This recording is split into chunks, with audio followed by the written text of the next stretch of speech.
The holographic display flickered in the sterile chamber of the Galactic Council station, casting blue light across Elsa's weathered face.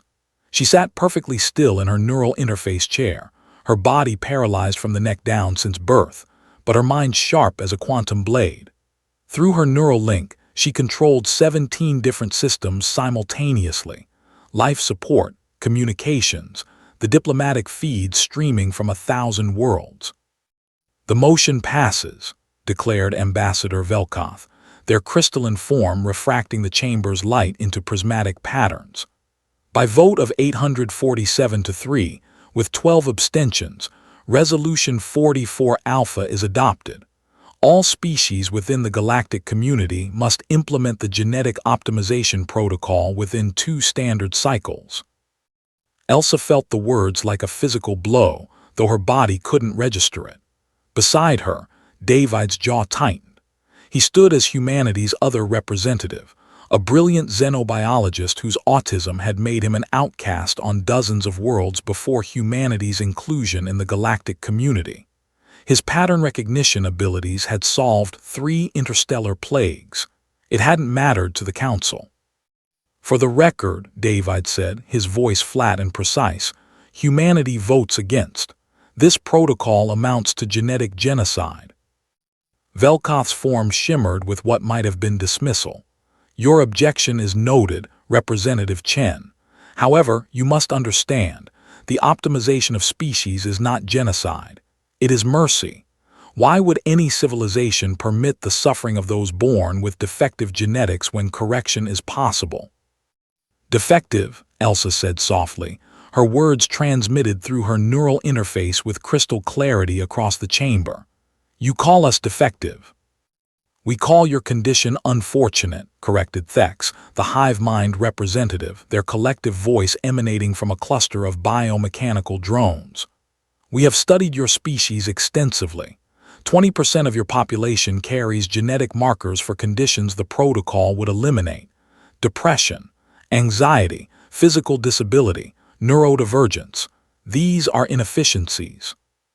"They're humanity," David replied. "They are preventable suffering," Velkoth insisted. "The galactic community represents 10,000 species across 40,000 inhabited worlds. Not one of them permits such randomness in their population. The eliminated genetic disability 50,000 years ago. The Zen collective has not seen a birth defect in 12 millennia. Even the warrior species of Drax Prime ensure every child is born optimized for strength and cognition." Elsa's neural interface pulled up data streams faster than any organic being could process. She absorbed the voting records, the cultural files, the genetic databases of the Council species. A pattern emerged, one that made her cold inside. "I have a question," she said. "How many of your species have produced scientific breakthroughs in the last 1,000 years?" Silence rippled through the chamber. "We have stable, efficient civilizations," Thex responded. "Breakthroughs are less frequent. Stability is the goal of optimization." "Stability is stagnation," David said, his eyes distant as he calculated. "I've been analyzing galactic patent databases. In the 200 years since humanity joined the community, we've filed 34% of all new innovations. A species of 8 billion against your trillions." "Chaos breeds occasional sparks," Velkoth admitted.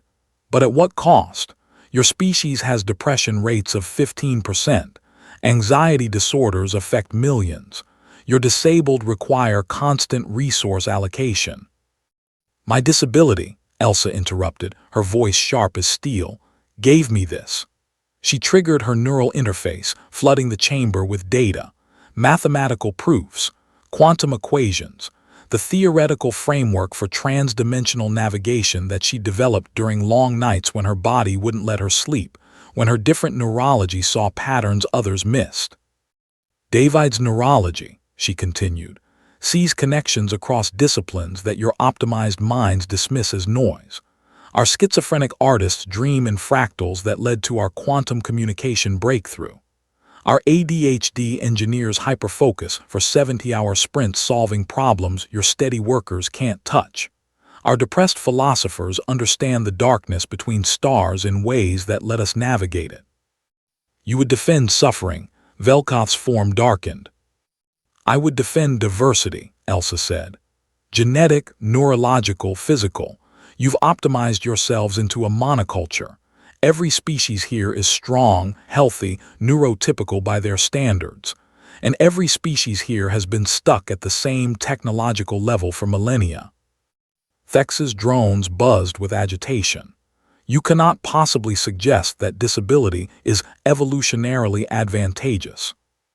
I'm suggesting that what you call disability we call variation, David said.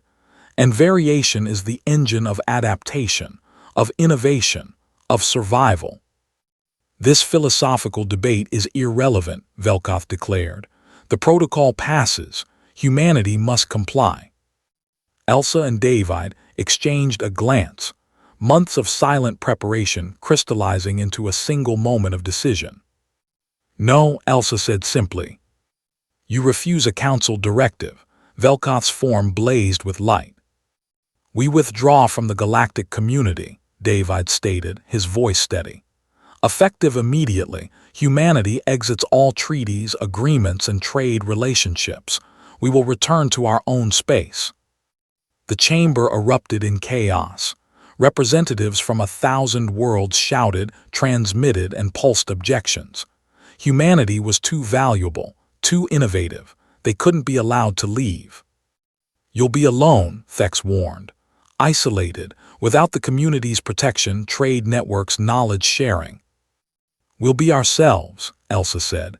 She felt something rising in her chest, not despair but defiant hope.